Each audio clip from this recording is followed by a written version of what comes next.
Fitness is not about intensity. It's about consistency. My name is Steven, and for the past 10 years, I've been helping people achieve their fitness goals. And this is my student, John Duffy. He has no background in fitness, and he really needs my help. And so for the next 6 months, help him, I will. My student is a real person with a real life and real people who depend on him. And so for these next 6 months, I'll train him. I'll train him in weight loss, I'll train him in strength training, and building up his body so that he can do things that he never thought possible. Because this real student needs a real origin story.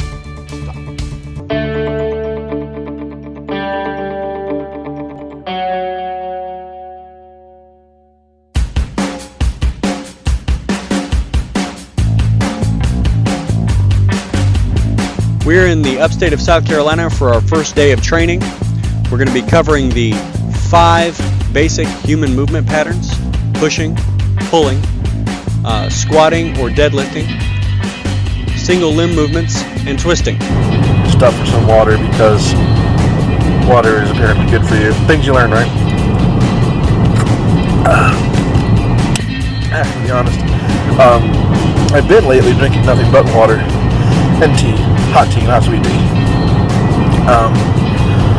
It's been over a year since I broke my soda addiction. I used to be drinking soda like no tomorrow, but it's been over a year since I was like that, and I'm drinking soda very sparingly, very sparingly, and yeah. Instead of just telling Duffy to do a particular exercise, I like to take the time beforehand to teach him what proper form is and to demonstrate what I'm asking him to do. Without proper form, you can get really hurt. Since today was our first day of training, I took this as an opportunity to figure out where Duffy's limitations lie. So I asked him to perform 20 reps of each exercise, and that broke down to 15 reps in the following set and 10 reps in the final set.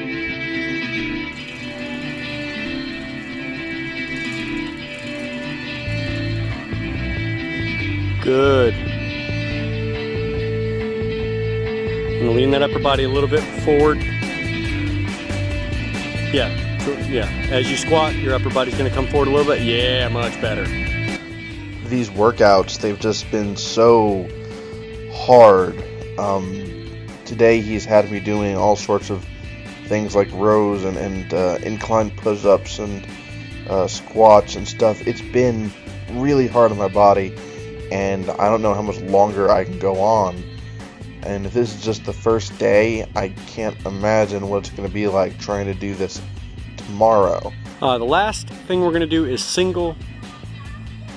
No. I guess he didn't like that.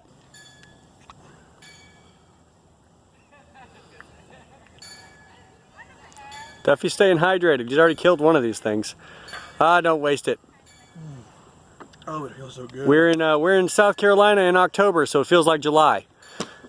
Yes, it does. It feels like July in, I'd like to say Texas, but that's probably it's a little harsh. It's a little more humid here, so yeah, it's Texas plus humidity. That equals South Carolina. Good stuff. Let's go. Push, push, push, push, push. Feel that burn? Yep, burning.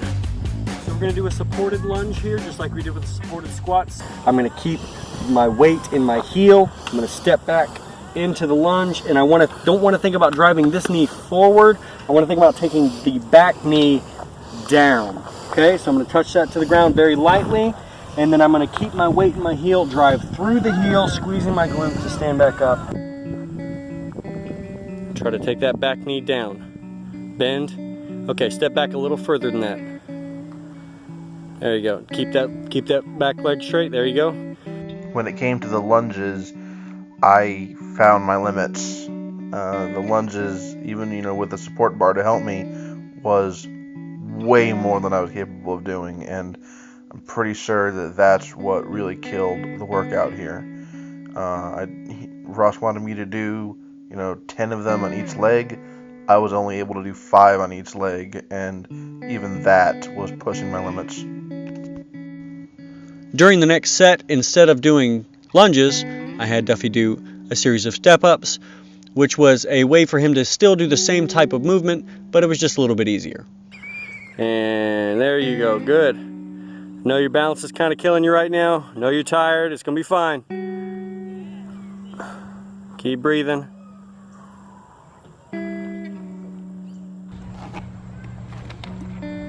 Oh. Okay. Now it's time to talk about what we learned today. What'd you learn today, Duffy? I learned that I hate you. It's a fair lesson. Yeah. The good thing is tomorrow, on top of our workout, we're going to go to the grocery store and we're going to teach you how to grocery shop. Oh, I know how to do that. You get steak and ribs and frozen broccoli. I like where you're going with this, but it's a little bit more complicated than that. Day 2. We're going to go to the grocery store today. I want to try to stay to the outside of the grocery store. I want to stay on the perimeter of things. That's where we're going to find the perishable foods, things that if you don't eat them will go bad. Okay. Typically, if you put something in a box and you can leave it there for 10 years and you can still eat it later, it's probably pretty far away from being food. Okay, so we're looking at fresh meats, cheeses, milk, produce, Yeah, vegetables, that kind and of fruits. yeah, Okay. that kind of stuff. Stuff that was actually alive or came from something that was alive. You also usually have your frozen sections on the outside too. Yeah, that's true. And that's going to be good just so that you have access to those same kinds of fruits and vegetables, but just in a way that you can preserve them a little bit longer. Okay. We want to focus on lean meats, stay away from stuff like, sausage, bacon in moderation. It's not a big deal. I mean, but you don't want to go overkill on it just because high sodium content, high fat content. Okay. And then same thing with sausage, super high fat content.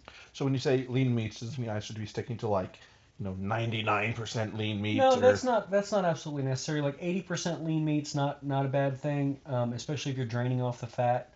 But leaner meats like pork and chicken, you won't have to worry about that.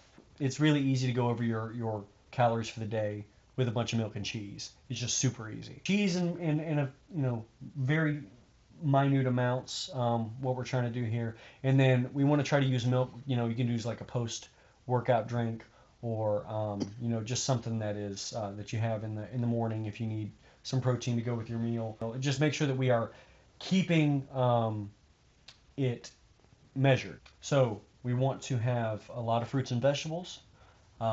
That's going to be more vegetables than fruits, just because fruits tend to be a little more sugar heavy. It's not to say that the sugar's bad. It's just that we want to try to avoid, overloading on that. Much like you have already, we're cutting out simple sugars completely. We don't want to try to be away from that altogether. No. Also, eggs. So we want to talk about eggs. That's really people have a lot of controversy about eggs. They're really fatty. Don't eat eggs. I mean, you're not eating 12 eggs a day, but I mean, the fats that are in eggs are good fats. The cholesterol is good cholesterol. So we're talking about things that are going to help you to be able to increase your natural testosterone, natural hormone production. Yeah, I think eating a dozen eggs a day would be a little expensive after a while. I mean, Gaston ate 5 dozen eggs a day, and he was all right. But I mean, not many of us. There had to have been more to it, though. Lots like workouts beyond what I can actually do. Probably so. He was a big man. After we had finished talking about nutrition, it was time to teach Duffy one of the most important life skills that you can possibly learn: how to punch somebody in the face.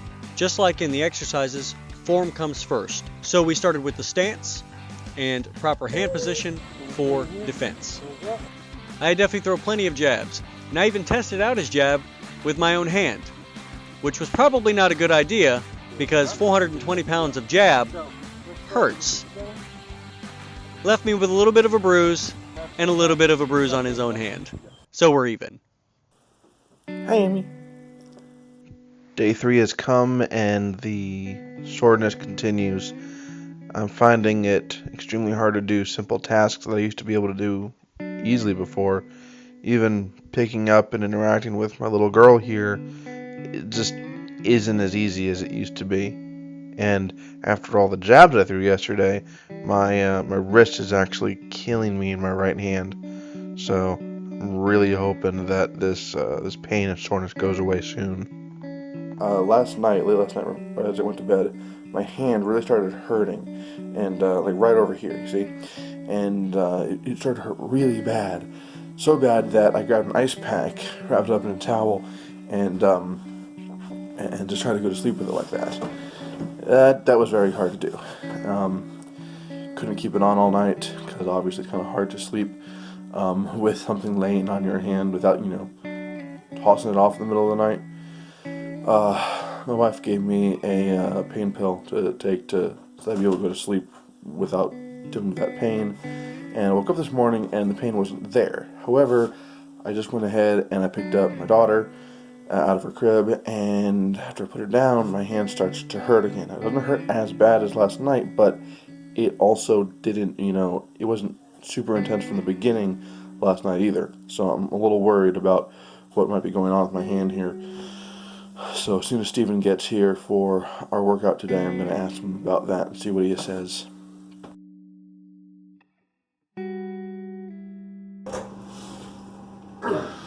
Yep, at the end of the movement, we're going to have those elbows up just a little bit. You okay?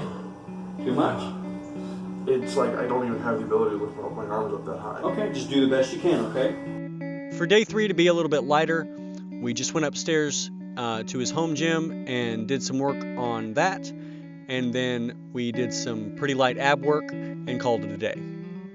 Duffy's got the weekend to rest, but come Monday, we're going to get right back into it.